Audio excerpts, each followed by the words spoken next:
You know, as I sat there and I read our tweet today about come hang out with us or whatever it was, I was like, yeah, sure, come around and hang around with yous with Alice Cooper. This guy know how to party or what? As I was saying, before we started the show, I was talking about root beer barrels. I'm having I ate a root beer barrel before the show, and I gotta say that's a underrated candy. I would say so, because I would never go out of my way to get a root beer barrel candy. However, if you go to one of those old school candy dishes that just happen to be left out, and there's one of those root beer barrels in there, it's getting scooped up. Well, do you ever eat Dum Dums? I like Dum Dums. Yeah, not bad.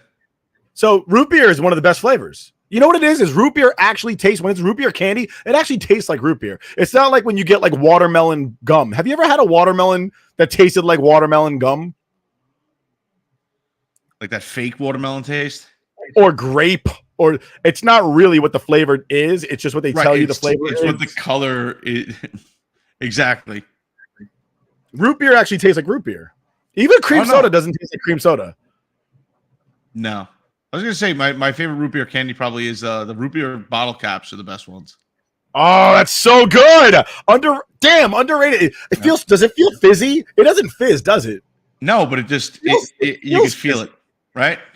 I don't know. The Coke one is good too. Oh, look, my wife is tuning in. You're being watched. Apparently, she's checking in on me right now. Hi, sweetheart. Sure you don't say anything derogatory about her during our show. Yeah, seriously. But anyway, so no, seriously. At one point, I'm surrounded by 4 hookers, right? And they're all naked, totally naked. I'm joking, sweetheart. Joking. Listen, we can't spend another hour talking about how great your wife is like we did last week. All right, we're not doing it. I know it overkill. I feel bad. I don't like to rub it in everybody's face. I'm gonna start the game off hot this week. Actually, you know what? We're gonna go into whiskey of the week later, but I'm gonna let you know right now. I'm drinking Sam Adams Red Zone Lager. They sold like a Super Bowl like pack, and all the beers were Super Bowl themed. Now I don't know if this is actually just regular Sam Adams like lager. It says malty march forward with rich touches of toffee, perfect balance of slightly sweet malt character, fresh hop bitterness, and a snappy red fruit aromas. This red lager is so good you'll go for 2. You know what? You gotta love the puns.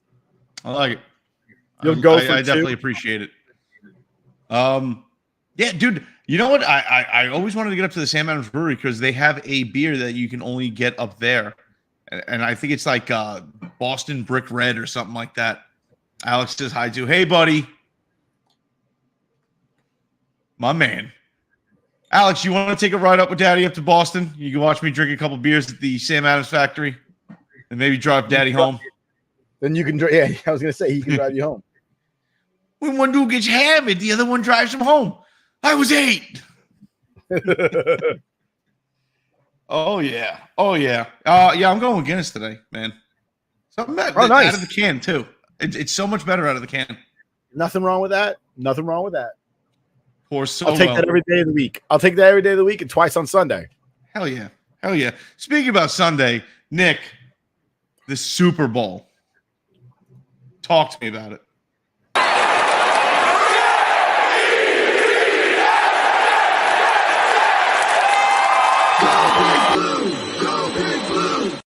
So I'll talk to you about the Super Bowl. I don't really think there's much to say. I mean, it all went how we knew it was going to go. I just want to point out some weird things that went on in the Super Bowl. I don't know if you know this, but the Kansas City Chiefs were called for the most holding calls this season in the NFL. They haven't been called for a holding call in the Super Bowl in like 3 years. In the last 3 attempts at the Super Bowl, they have not had one single holding call. And I don't know about you, but I watched Nick Bosa get held on every single down. It was embarrassing. At one point, he got bear hugged from behind. So I saw this. I witnessed it during the game. But it's hard to sit here and take that Casey and the fix was in, the refs were in on it, the script was written by the NFL route, when in reality, I like when teams are allowed to play, right? Those holds, while they are definitely holds, and in softer games are 100% getting called and definitely getting called if it would have went in the Chiefs' favor, right? But in the playoffs, nothing was crazy egregious. You know what I mean? It was kind of... It was just as bad as when the Chiefs played the Jets and they were holding Jermaine Johnson. It was I'm just saying. Overall, for the Super Bowl, the flags were in the pocket for the most part. You didn't get the ticky-tack bullshit calls. And that's the way I would like to see football played. So I understand what you're saying. And to say that if the 49ers were doing it to the Chiefs, would it have gotten called? Possibly.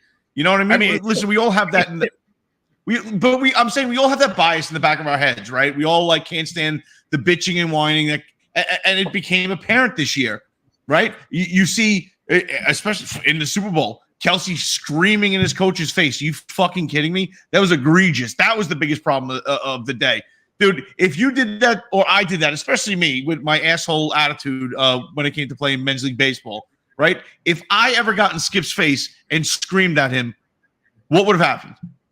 I don't know. If I was the ninth man, he would have still benched us and forfeited the game, and then everybody try to beat me up after the fucking game. Be like, that kid cost us the game. I'd have been playing left center, and Yaz had been playing right center. We'd play and that's on a bullshit we're having fun level, right? We're paying to be there. To fucking pull that shit, dude. At that point of the game, it's not even like it's not even like it was the last play of the game, and that was it. There was a shit ton of time left on that fucking clock, dude. It was like the second quarter or third quarter. With early in the third quarter, I think it was. Yeah. Egregious. But again, I'd love to sit here and shit on the refs for holding the flags, but that's exactly what I want out of football. So I agree with you to a certain extent. Excuse me. My light's not on. My problem was, I'm watching a football game. I want to see the big plays, right?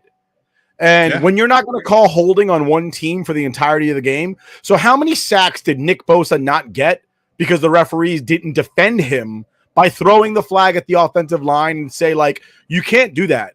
Because that's essentially what it comes down to. You throw a holding flag at somebody and it gets called holding and they go, crap, I'm not going to get away with that today. And then you see a sack in the very next play because they can't do what they were doing 5 seconds ago. So to a certain degree, I agree with you, right? But at the same time, how many Nick Bosa sacks did we miss because he got held every single down? I hear you, but even if I don't want to see, I'm not saying you're wrong. I don't want to say you're wrong. I don't want to see this game decided on the flag. I want to see the player play to the best of his ability within the confines of the rule and see him capitalize on the opponent. I don't want to see one side cheating and they won because they cheated the whole game. I understand, but at the same point, right, that's not what cost the 49ers the game. It's a contributing factor.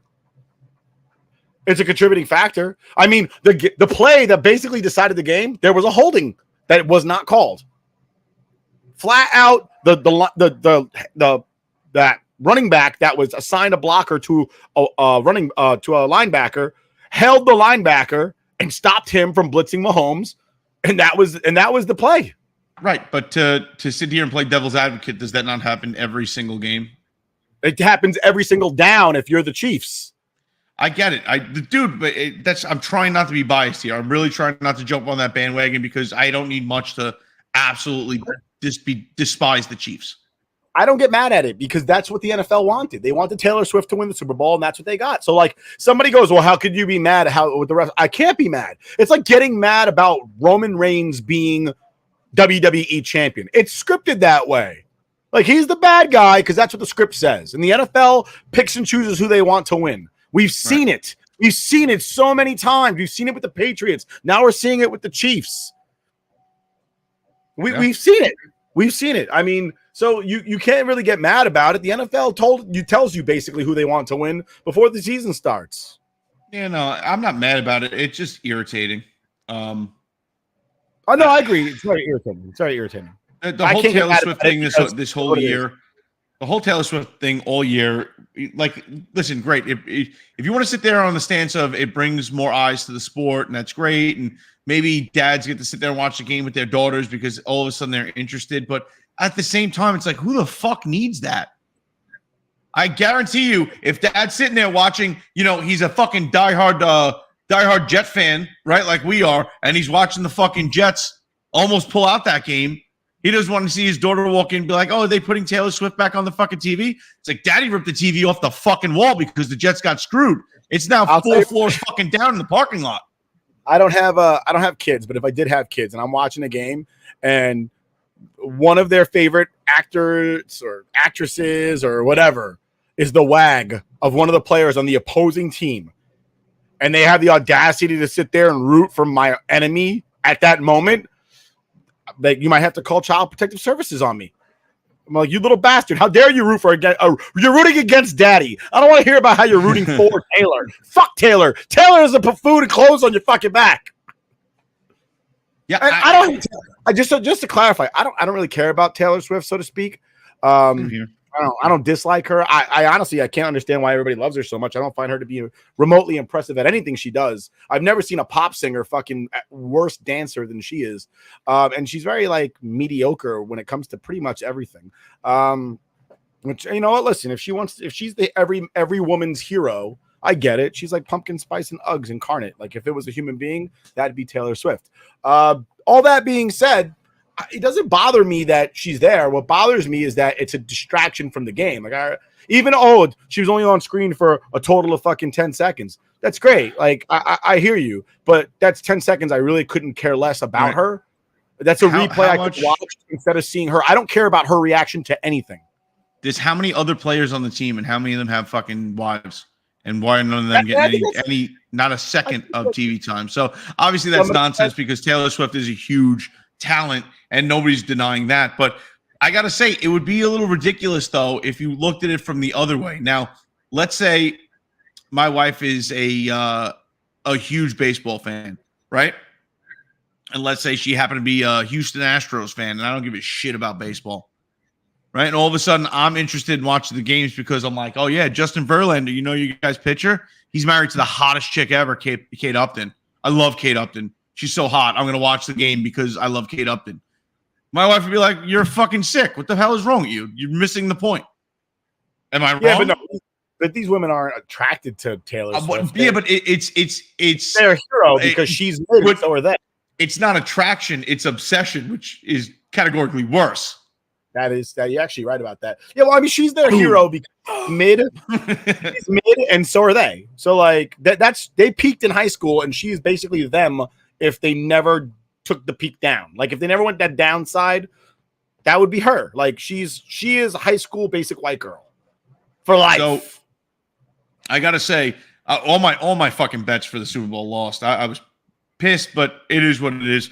I should just save my money next year. All my boxes, not even close. And I don't know why I waste the money because there's a sucker born every day, and I'm that guy, I guess. I don't know. I'm the sucker.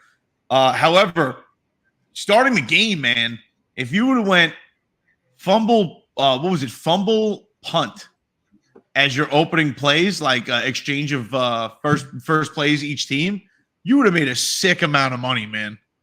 Like, that always makes me something like that. Looking at a result that comes out, obviously now you're playing Monday morning quarterback. Like, oh man, if I just put $5 on it, obviously ridiculous.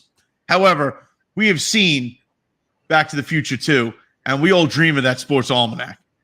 I really was just thinking that. I was just like, right? Back to the Future, man. Could you not imagine just like and how you have technology at your fingertips, right? We all have our phones, which have apps. So I could literally transfer my entire life savings. If you gave me a 15-minute glimpse into the future, I could transfer my whole life savings to my savings account, move it over to FanDuel or DraftKings or whatever, and then place some kind of insane bet, and then 10 seconds of knowledge worth billions possibly. I would do that with the Golden Knights going to the Stanley Cup a couple years in their first season. And then cash out? Yeah. Like, yeah. So have them, like, what do they give? It was 100 to 1 odds, and they say they give 20 to 1 odds, right? At the end of it. Oh, no, I'm sorry. It was 50 to 1, and they gave 10 to 1 if you would have cashed it in at the start of the playoffs. Yeah. I would have taken that. Oh, sorry, the start of the finals. So before the puck dropped. How nervous was fucking was Las Vegas? Oh, dude, shit in a brick. I was rooting for the Knights. What sport has that expansion where generally an expansion team is supposed to just be good enough to hold their own? That's it. They're not left in a advantageous position, but they're not exactly disadvantaged. It's just, hey, here's at best you should be middle of the pack. That's an expansion team, and you pay a lot of money for it, like billions of dollars to do it. You get a number 1 pick, and the rest of your players are mediocre to bad. That's an expansion team for the most part. Yeah, but I think the thing with I think with hockey at least is you can really only save 5 players, and if they have no trade clauses, they have to be one of your 5 players. So I think out of all its sports, I think the NHL is probably the easiest to build a semi-decent team. Yeah. But back to football. Season's over. Chiefs are once again champions, just like the NFL wanted. We're on to the draft. What were your thoughts, real quick? And Rook asked us, what were your thoughts on the Jets announcing immediately following the Super Bowl that they're changing their uniform? It's like, great. Is that really what you think people are going to be excited to hear? Like, who fucking cares? I'll be honest with you. I didn't care for the current uniform other than the black one this season. I hated the logo. That logo right there above TJ's head is the stupidest logo in the history of all sports. What really ticked me off, though, about the current uniform is not so much the design, because I think that people don't realize that those slash marks over the shoulder area, those are supposed to be like the tail, like the vapor trail, or like it always reminded me of the 80s Jets logo with the vapor trail coming off that jet that's going by. That's what I assumed it was. What really bothered me was that the Jets came out basically for like 8 months and was saying about how we got new uniforms. Everybody should be really excited. They're going to be the greatest thing in the world. And they literally just debuted a very boring generic uniform. And they were like, oh, we got a new logo. And the logo was basically the same thing as the old logo. The only difference was they got rid of the NY, put New York, and they put the football slightly into the E and the T, whereas before it was completely below the E and the T. And I'm just sitting there going like, really? You pulled a Cleveland Browns, where the Cleveland Browns were like, oh, we got brand new uniforms. They're going to be cutting edge. And it was the same shit brown and traffic cone orange that they've been wearing for the last fucking 70 years with a plain fucking helmet. And I was like, really? This is innovative? What did you do different? You still wear doo-doo brown and traffic cone orange. It's still ugly. Like, I'm supposed to be impressed by this? I got to say, like, the Jets are one of those teams that just, we're always going to have boring uniforms. The jersey's always going to be boring. I don't have a problem. I like the logo from the 80s. I do. The original uniform for the Jets with the 60s uniform, and then again the hunter with the hunter green in the early millennium, those uniforms are fine too, only because it is classic. You know what I mean? Like, that was the uniform they wore 50 something years ago, 60 years ago. Right. That was the uniform that they had as a Titans, and they wore it as the Jets, except they changed the sleeve color. So like, it made sense to me to have a uniform that wasn't overall flashy, simply because it was to antiquity. It was a throwback, like the Yankees and pinstripes. You know, they're not going to change that. Or the Giants wearing a blue jersey, or the Rangers wearing a blue jersey for home. Like, it makes sense. You know, like I saw a mock-up the other day of somebody said, well, what do you think of these red Ranger jerseys as like an alternate? And I was like, they look really nice, but we're the blue shirts. Yeah, that's, I was going to say, like, the Rangers jerseys aren't like, they're pretty boring too. However, Red, white, and blue always pops and works, right? Red, white, and blue works. They're the Broadway blue shirts. It is what it is. And it's not that, I don't know. It just, the way their uniforms are put together, the Rangers, they work, they pop, whatever. And I always look forward to the Stadium Series jerseys because they always come out like fire, and the Winter Classic jersey. So with the Jets saying we're going back to the 80s uniform, in my mind, I'm going, okay, great. It's a green jersey with 2 white stripes on the sleeves. It's literally the same fucking uniform that the Niners wear, basically. I think they wear 3 stripes on the sleeves and we wear 2 stripes. Oh, God, so different and innovative. And then if you want to sit there and say, well, it's a throwback to a terrible time. The Jets weren't, other than the sack exchange, the Jets were nothing to be contended with in the 80s. What did we win? Nothing. I think we went to the playoffs twice in the 80s.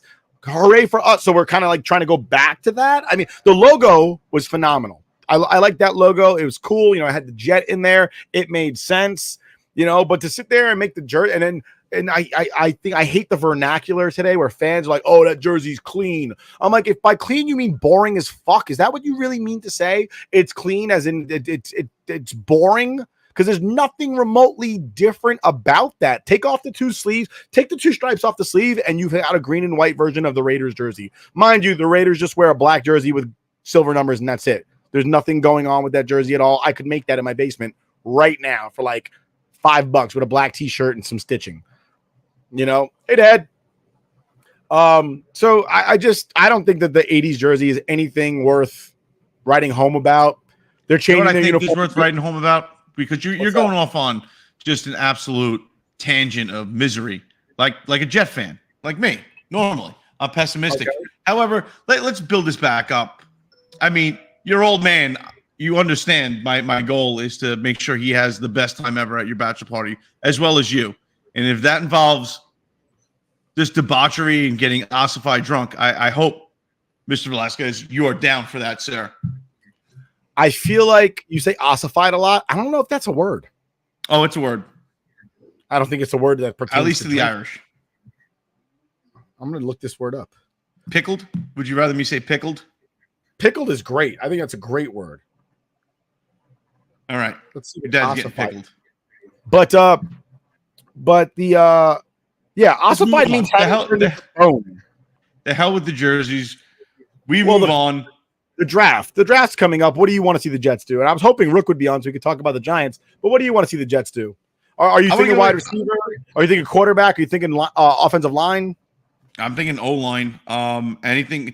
You know me. I'm an offensive guy. So if you're going to bring in a hot young wide receiver that gives me something to watch every Sunday and hope he develops into some stud player, of course that's exciting as a fan. What do we need help with? The offensive line, obviously. What I don't want the Jets to do is create drama and buzz around copious amounts of beer. Yes, sir. Absolutely. And whiskey. We will be in Kentucky, so there's going to be a lot of whiskey drank. One way or the other. That's proper English. Copious. It means copious. A lot. I do not want the Jets to create this drama, which they're already starting. We need a backup quarterback. We wish we had one last season. That needed to be said. How about... Like I know we've been down this road before, but real quick, like the continuous vilification of Zach Wilson is a joke. Like it is. Your offensive coordinator was fucking lost all year. Okay, he did not do his job.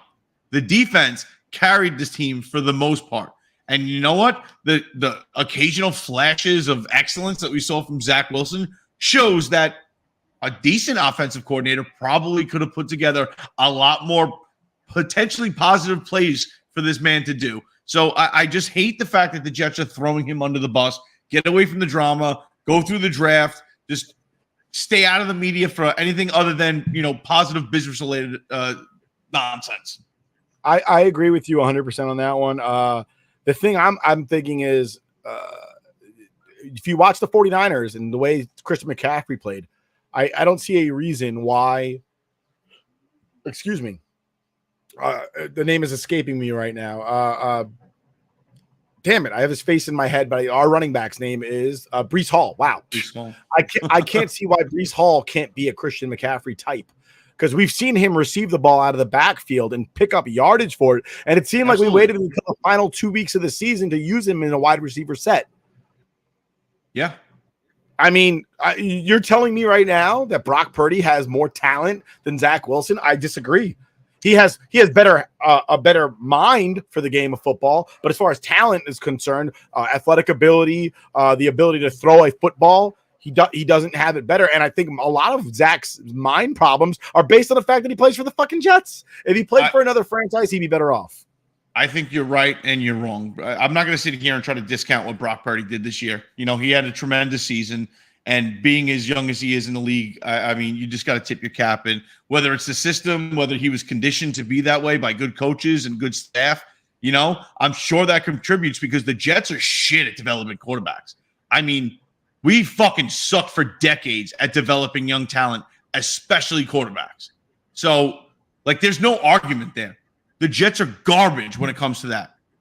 Like, just all we need is veteran quarterbacks, apparently. Like, go become established somewhere else, learn how to play, and then hopefully you can adapt to the clusterfuck that is our coaching staff. Because that's the Jets' MO.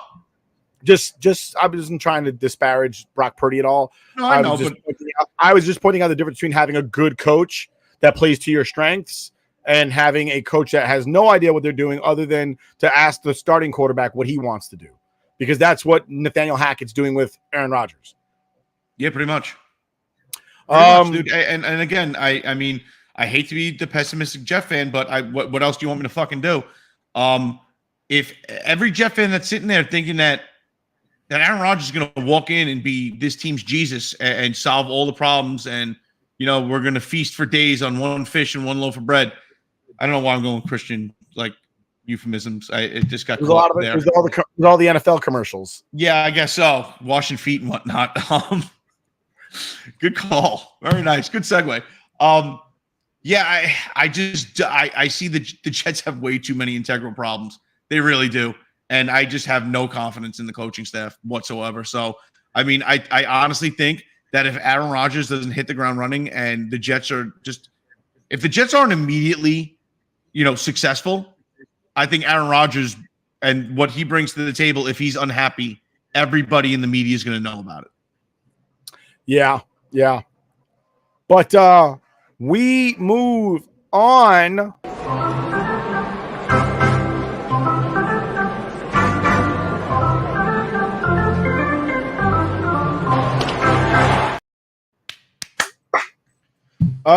Spring training started this week. Pitchers and catchers reported for both the Mets and the Yankees as of yesterday and today. Is there anybody you're looking forward to seeing this spring? Yeah, Marcus Stroman. Really? No, not at all. Honestly, you know what? I like how he started out the year with a lot of vitriol for what the Yankees did in the offseason, some of the moves they made, because I hope we're a month into the season, we're like, wow, we're dead wrong and we suck. These guys are great. I would love to eat my words. You know what I mean? But you know what? Here's my deal. Excited. I'm a high character type of person. Like, I don't really care about what you bring to the table, so to speak, if you're going to be a dickhead. And that's Verdugo and that's Stroman. And somebody posted something about, oh, there are actually fans out there that don't want to see them succeed. It's not that I don't want to see them succeed. It's that I'm not fans of theirs. If they succeed, that's fantastic. But I will never consider them to be like real Yankees. They're not. Real Yankees are selfless. They only care about doing what's best for the franchise. And those two guys specifically only care about themselves. That's why, for instance, Stroman, despite how talented he is, can't stay on a team. You can't convince me that this man who cannot stay on one team longer than like 3 seasons is allegedly like the greatest thing since sliced bread. Because somebody posted something about Tim Anderson being a free agent, and I believe it was Mike Cameron posted something about Tim Anderson. I said, you know what, Mike? I said, you can't be an asshole and less talented. You could be less talented and be a great guy. And we've seen that utility players are generally less talented and great guys. They're not pains in the asses. You can be uber talented and be a dickhead. And we've seen that too. You can't be less talented and be a dickhead. So it's funny to just go on a merit basis, right? All the bullshit outside thrown out the window. Marcus Stroman, I think, is a decent pickup for the Yankees. Can he help the ball club? I think so. But I think all the bullshit outside of that kind of just wears you out and makes you sour on somebody that, I mean, for the most part, we kind of knew of him as like, oh yeah, Stroman's blocking people across town. Like Yankee fans getting blocked by the fistful. I don't know. And I don't want to put Marcus Stroman in the Tim Anderson category because I don't think he's that big of an asshole. And I listen, I'm happy to give Stroman a chance, right? I believe in redemption. And if you're going to come to this team and play your heart out and all of a sudden you just want to be a ball player and that's it, and you want to work hard and be a workhorse and get us some W's on your back, I love it, and Yankee fans will appreciate you. But like a Tim Anderson type, I just don't see that like ever happening. Well, Verdugo, same thing. I think Verdugo can come here and figure things out, and like this is how we do things, and we care more about people being gentlemen off the field than about other things, like beards and whatnot.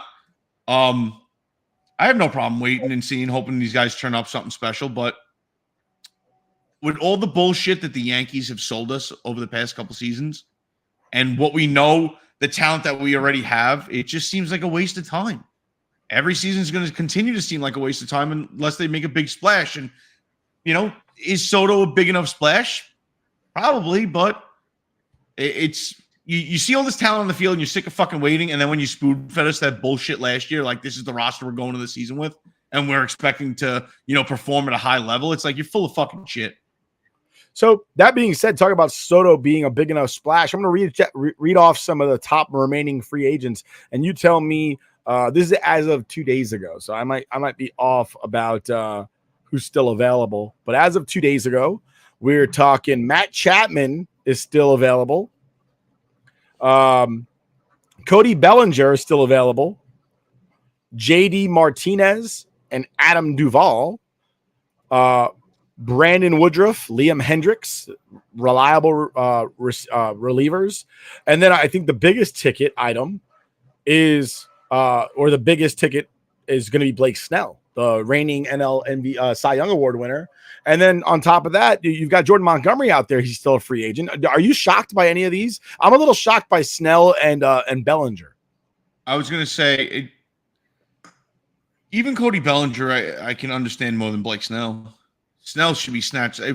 What's like all of a sudden people don't want to spend money, right? It's just weird, and how the Yankees were in on it, then out, just gone. Like, he must have asked for a stupid amount of money. And the thing that bothered me about the Yankees, was they didn't want to pay him more than Garrett Cole. And that's kind of, I'm hearing the same thing about retaining Soto. They don't want to pay him more than they're paying Aaron Judge. I'm going to tell you this right now. If that's what's stopping you, a LaBelle steak sandwich at Yankee Stadium is like $25. A beer is like $15. Like, it's not like tickets are going to get cheaper.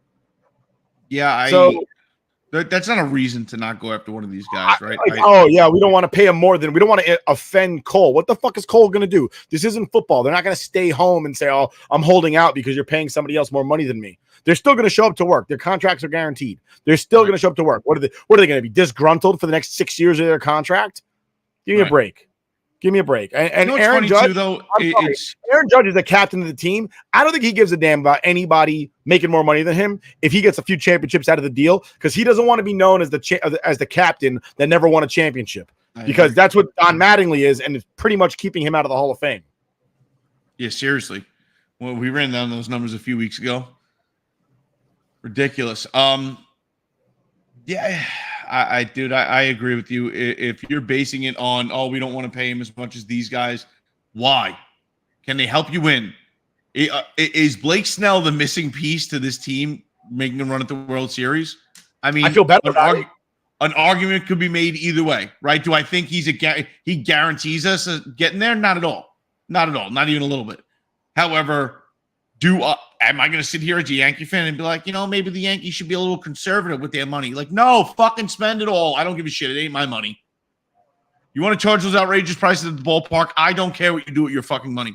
I don't care if you guys go bankrupt after we win a World Series. Win the World Series first, and then I'll care. Like, oh, no, they got into financial trouble. Who gives a fuck? Sell out. Win us the World Series. Again, I ran the numbers on this show before, and I'll paraphrase it now. The Yankees are about 10 times more valuable now than they were 15 years ago, yet their salary is not incrementally moving with the value of the franchise. All right, so we talk about inflation as people, you're noticing in America right now. A gallon of milk costs you $5, right? Inflation is inflation, right? It's you as a middle class person kind of want to keep up with inflation, right? So if a gallon of milk is going to cost me $5 and minimum wage is going to go to $16, and I was making $20 when minimum wage was $8, then I better be making $35 now that it's freaking correct. Now that it's cost of living, I better be making 40, right? So everybody wants a cost of living raise. The Yankees aren't doing that. I just want to point that out. When George Steinbrenner was the owner, the team's salary was about 1/10 of the overall value of the franchise. Now it's 1/20th. So something's happening right now. Oh, well, it's a luxury tax. I could not give a shit less what Hal Steinbrenner has to pay in luxury tax fees. Couldn't care less. It means absolutely nothing to me. Again, a steak sandwich is still going to cost me $25. A chicken bucket's still going to cost you $18. So why do I care what Hal is paying in luxury tax prices? It literally means nothing to me. And at this point, with somebody like Snell, somebody like Bellinger, you got to think maybe the owners got a little collusion going on where they're like, all right, this is our threshold, guys. And they might have been trying to do that last year, which is why so many people had a beef with Cohen, because all the other owners agreed we're not paying more than this amount, and he blew past that by a lot. Yeah, no, absolutely. But I mean, we saw what both they ended up in too. So, but just because you're going to spend money and that it doesn't guarantee you championships. However, it's if you're going to charge the outrageous prices you're going to charge. When's the last time the Yankees won a World Series? End of story. That's it. Right? Another Rangers goal. Dude, I love this team. Like, are we done with baseball? Can we jump right into something fun and exciting?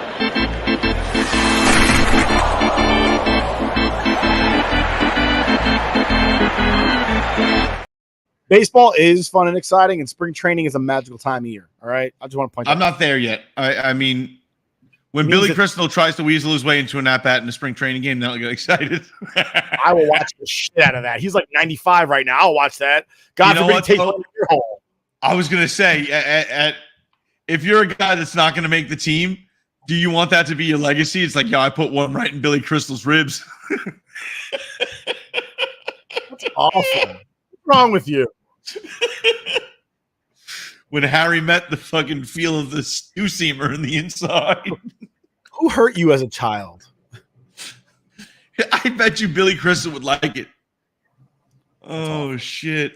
All right, let's talk some hockey. Rangers playing the Montreal Canadiens, the Habs, if you will. Rangers up 4-1 here in the second period. A little over 4 minutes left. We started off this second period down 1-0-0. Yeah, dude, the Rangers came out flat. Rangers came out flat. Pretty stale first period. Bad defensive play that exposes Quick to a shot that he's just not going to be able to come across and pick up, right? Lapse in defense for sure. And then the Rangers come out in the second, and it's like they found something, right? And the Rangers have been known to do this season where they could just start piling on the goals. But that's what we expect out of them. It's the games where we want to hold on to a 1-goal lead with 15 minutes left in the third that'll drive you nuts, right? Be the Avalanche. Pile on. Beat a team by 8. Who gives a shit? Don't let up. You know what I mean? But the Rangers, the Rangers are red hot right now. And whatever goalie issue we may have had, I think Igor just put it to rest with the shutout. What do you think? You know what? He played a great game. But you know what the best thing that happened? Do you know what the best thing that happened this week for the Rangers is? What's that? They got a brand new fan. My niece, Victoria Marie, brought into the world on Monday. And I'll clap it up for my sister and my brother-in-law. Golf clap. Congratulations. So we got a new Blue Shirts fan out there. And I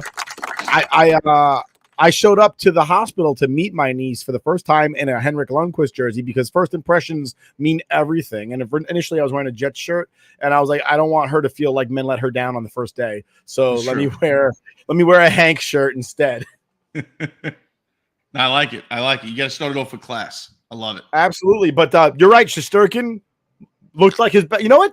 Let's talk about that for a second. I feel like he's been in his head this season. And did he go through a major life change during the offseason? He's a father now, isn't he? For the first time?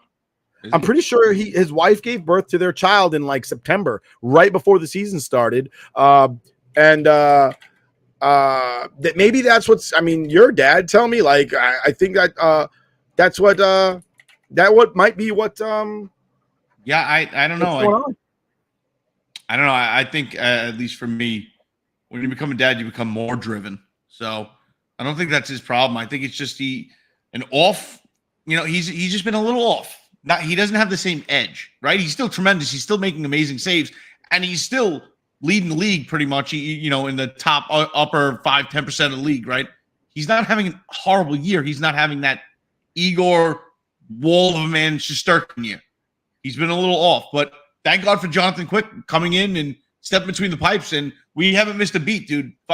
Five tremendous wins in a row, right after the All-Star break, and you're talking about beating the Avalanche, beating Tampa Bay. Those are huge games. That's what you needed. And then Igor getting that shutout, I think, is exactly what this team needed, because we need to keep this edge. We need to keep that winning streaks going. That's what's going to lead us into those charges in the playoffs to just sustain that type of pressure and to learn as a team to pile on these goals. It's a lot easier to win when you're ahead by a few, right? Let that third period, the last 4 minutes of the third period, do you really want to be clinging to a 1-goal lead? Or would you rather be sitting there looking at an empty net on the other end of the ice? So I think the Rangers need to learn how to play like they've been playing the past couple of games. Get ahead and stay ahead. Pile the goals on when you can. Shesterkin had a baby last February. I believe his child was born. So that might be that's why I knew he had a kid recently, and his kid would be about a year old at this point, maybe a little bit more. He might have been born in December of 22. But yeah, I'm not entirely sure what's going on with him, but maybe he's turning it around right now. As we sing Jonathan Quick's praises, he gives up a goal. Yep. Yeah, it's the Rangers are definitely putting it on, and it doesn't seem like we're worried about too much anybody else in our area. I mean, we are a New York podcast. Is there anything really to talk about with regard to the Islanders or the Devils right now? Not particularly, but I mean, I wouldn't talk about the Islanders or Devils if you paid me. That's not true. I can be bought. The Devils are 16th in the league at this point, and the Islanders 18th, while the Rangers are 5th. So the Devils are still in playoff contention, but the Islanders are they? Let me think. Yep, no, they're not. But that margin is a lot different than the Rangers sitting in 5th, with the Rangers margin between 1st and 5th, I think, is what, 4 or 5 points? 7 points. Is it 7? It's 7 today, but with a win today, it goes down to 5. Okay. Yeah, the Islanders and the Devils they're sub 60 points at this point. The leader is at 78, which is Vancouver. Fucking surprise. I know. But you know what? That might be a good thing, because we all know a Canadian team hasn't touched the cup, smelled the cup, even got a sight of the cup in 30 plus years. Let's talk about the cup for a second, okay? Because there's there's been a lot of conversation lately about people going crazy over the Stanley Cups. And I had to clarify to Meredith the other day. She goes, "That's when I got my Stanley Cup." I go, "Let's get something clear." She goes, "That's when I got the Stanley Cup." And I go, "Let's make something clear. You didn't get the Stanley Cup. You got a Stanley Cup. There's a huge difference." She goes, "You don't know what I got." I mean, if she came in the house wearing white gloves, I'd be like, "Ooh, maybe." Oh, all right. She goes, "You don't know what I got. For all we know, our nephew wins the Stanley Cup and goes, 'This one's for Aunt Meredith.'" How nice is that, right? At which point I have myself a Stanley Cup, don't I? Does anybody actually get the Stanley Cup, though? No. You get it for like a day. You get your name on it. That's good enough. You know what? And that doesn't last forever. Actually, it does. They just recreate it in the Hockey Hall of Fame in Toronto. You know, it's wild though. I would really, if I were a hockey player, I would demand that the team make me like a little mini version of the Stanley Cup to put in my house. You could just do that yourself. You don't have to. No, I don't know. It doesn't mean the same thing. And then I would start a podcast when I was done, and I would use that to drink my whiskey out of. Beautiful segue. Whiskey of the week. How'd you like that segue? I liked it. I liked it a lot. Yeah, so I'm going with little Jameson action. This week's whiskey of the week is going to be in honor of my Uncle George, who happened to pass away this week. He made it one day past his 80th birthday. So cheers to Uncle George in your memory.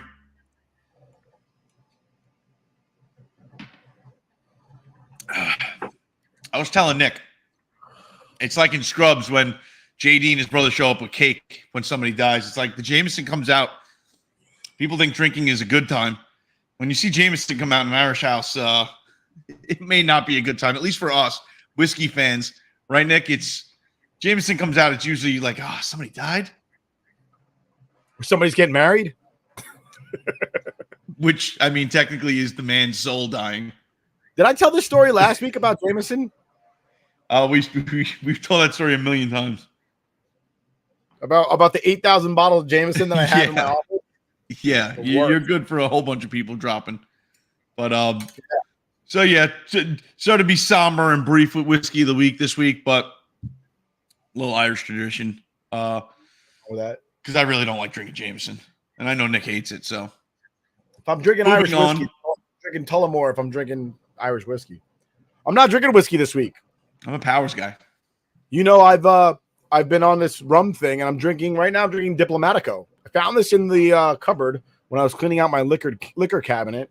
Yeah, Diplomatico. That's what I'm drinking right now.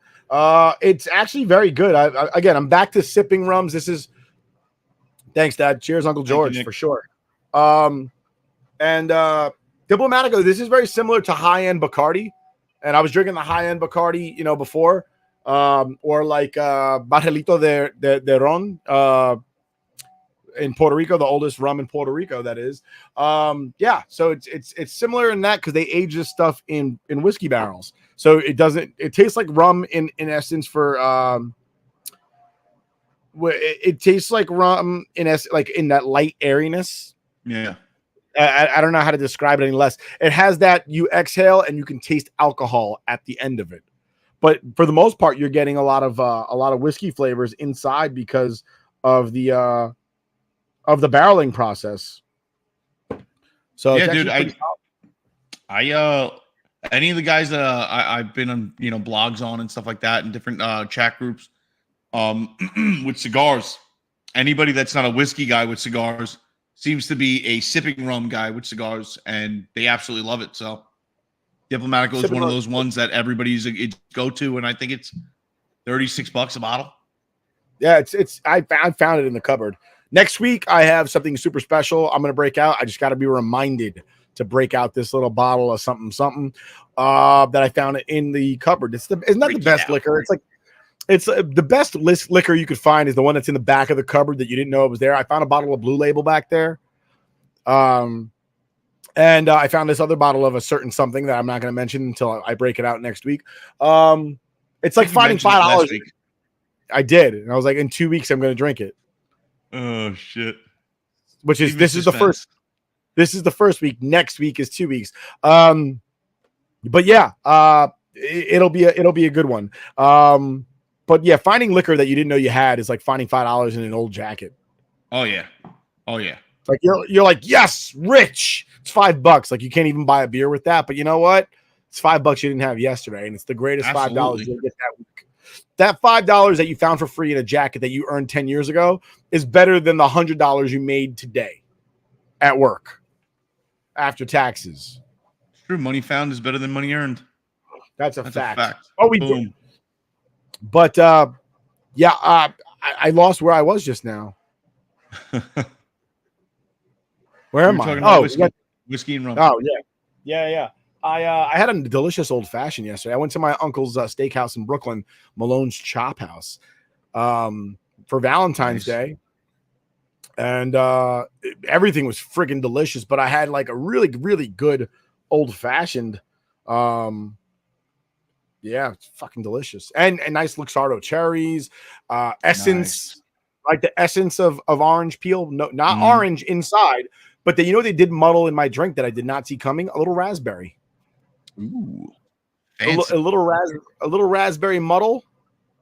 But and then again, orange peel. Expressed over the glass. Yep. Around the rim a little bit. I was like, this guy knows what he's doing. Frank, good job. Thank you, Frank. When you see the Luxardo cherries come out, and it's not bright red maraschino cherries that belong on an ice cream getting smashed into the bottom of the glass, right? If that's not happening, you got something good. The Luxardo cherries come out. You start seeing orange peel and not just a full orange. I'm not a fan. I hate when people. I honestly, I was a little upset to start because I thought that they muddled a cherry in the bottom of my drink, only to find out that that wasn't the case. It was a raspberry, which was kind of like a nice little twist. I didn't see that coming at all. Brightened it up a little bit. But I am not a fan of muddled fruit in my old fashioned. Yeah, no, and the same thing I've gotten now accustomed to, instead of breaking up a sugar cube in the drink, which sometimes you get that little bit of graininess at the bottom, the undissolved sugar.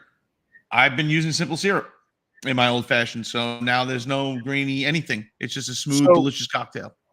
So I've been using orange bitters. I've been using regular traditional aromatic bitters. Mm-hmm. And then I've also been using an orange bitter because I don't keep oranges in my house regular, instead of getting the little zest. And I've been using that I've been using turbinado sugar cubes. Ooh. So it's not like processed white sugar. Right. So I do get a little graininess, but it kind of sticks to the bottom of the cup. It doesn't ever end up like in my drink. Fair enough. Like, I mean, it's in my drink, but I don't ever like go to sip and I'm like, what the hell was that? You don't get a mouthful of just grainy, non-dissolved sugar. I got you. I haven't been getting it. No. I gave up sugary drinks for Lent, so cool. I'll probably be drinking a lot more. Nice. Listen, I mean, when you set goals like that, you shoot for the stars, right? You always aim to achieve. If I can't have like a Coke or like a nice cup of tea to go to sleep to, I'll drink some Guinness. Like, it's the same deal, dude. I love Arizona iced tea. I can't have Arizona iced tea for the next 40 days. I guess I'm going to be drinking Guinness instead. My dad got me a nice box. I was going to say, that's one thing that I could do real iced tea. Like, you go down south and you have real iced tea, and then you have real sweet tea, which is just diabetes in a glass. Will from Burnley, shout out. But regular, unsweetened tea, iced tea, just does nothing for me. I don't like sweet tea at all. Absolutely nothing. I think sweet tea is disgusting. Oh, sweet tea is great. Then you throw some lemonade and a little vodka in there, a little John Daly. Hey. Speaking about John Daly, we have a couple minutes left, right? Yeah. The Waste Management Open, right? The Waste Management. Let's talk about that. Can we do this? Even I know about that. Even I know about it. Okay. Yes, let's do this. It's amazing. It is amazing how we have fallen, or the PGA has fallen from grace with this. Was the touted shit show event. You went there to get fucked up. It's a frat boy type of environment. You go there to drink beers and get silly, and it's a wild, raucous crowd. And then you have Zach Johnson, Mr. I fucked over America, right? That guy's shooting at fans. You're bitching at fans because you don't like it. You feel that it's disrespectful. Dude, fuck off. Fuck off right back to the country club. Go sit there with your fucking your implied racism, right? You're fucking, you got the little lawn gnomes that are questionably racist and the lawn jockeys and stuff like that. Fuck you. Go back to there and play bridge or whatever the fuck weird card games you guys play against each other for 10 cents. All right? You're going to go after red-blooded Americans just sitting there shotgunning beers and cheering you on. The reason you guys get paid so much is because us assholes show up and spend $110 to walk in at the minimum and then drop $400 on beer concessions. All right? And then you're going to be pissed off that it's a little too rowdy of a crowd for you. Cut the shit, dude. That's so embarrassing. Imagine he's literally shooting Gavin. He sat there and he was just like, damn you people, go back to your shanties. 100%, dude. Talking about shooting yourself in the foot and making everybody who already probably had a good reason to hate you, the fact that your leadership was abysmal in the Ryder Cup and we just got absolutely embarrassed. But the fact that you're going to sit there and shit on people having a good time and think it's too crazy, I would hate to see that guy go to a college basketball game and try to shoot a free throw with the chaos that goes on behind those backboards. I'll tell you what. You know what? Phil was way better at Live than and Live was a good time. I'm gonna let you know that right now. I'm not a big golf fan, but Live, like, we had a great day. I think Phil almost got set on fire by somebody's cigar. Well, no, when he was handing out high fives, my brother panicked and high-fived him with the hand that he was holding his cigar in, and Phil knocked it out of his hand. And I was like, you tried to burn Lefty? What the fuck is wrong with you? Like I said, Phil almost got set on fire, and he didn't have an attitude about it. Dude, no, the only time he had an attitude was when you tried to talk shit to him and you were wearing a Tiger Woods hat. Wasn't happy about that. I didn't talk shit to – all right, let's get something clear. I didn't talk shit to Phil Mickelson. I said, damn it, Phil. You're taking too long. I'm trying to record you. My phone keeps overheating because it was like 98 degrees outside. I understand, but you said it in a shit-talking tone, so he kind of turned around as he was comprehending what you said. And you're standing there with that TW hat. Like this. That TW hat stood out to him, and he fucking – dude – I think he may be one of the fastest athletes ever as far as like with that quip. He just shot right back. You know me, we know each other a long time. I'm usually pretty quick with my I was taken aback and I had nothing. Because we were sitting there throwing fucking BBs at the guy and he turned around with a shotgun and went, bah! Fuck you. This is my first rodeo. I was like, wow. All right. Phil. Dude, and then Jason Kokrak walking past my father. My father just simply goes, hey, Jason, thanks for coming out today. And he stopped dead in his tracks, turned around, and was like, that's the nicest thing anybody has said to me today. You're welcome. And he walked away. I'm like, why is everybody being mean to Jason Kokrak? What the fuck is wrong with you people? What did he do? It's not like he was wearing. I have no idea. Like, fucking poor Jason Kokrak just walking around getting fucking shit yelled at him. I don't know. I thought Ian Poulter had it bad. Ian Poulter was wearing pants that looked like a fucking like he stole them off a picnic table. Like he robbed Yogi Bear's picnic basket and made pants out of them. Dude, that was such a great weekend. That was such a tremendous weekend.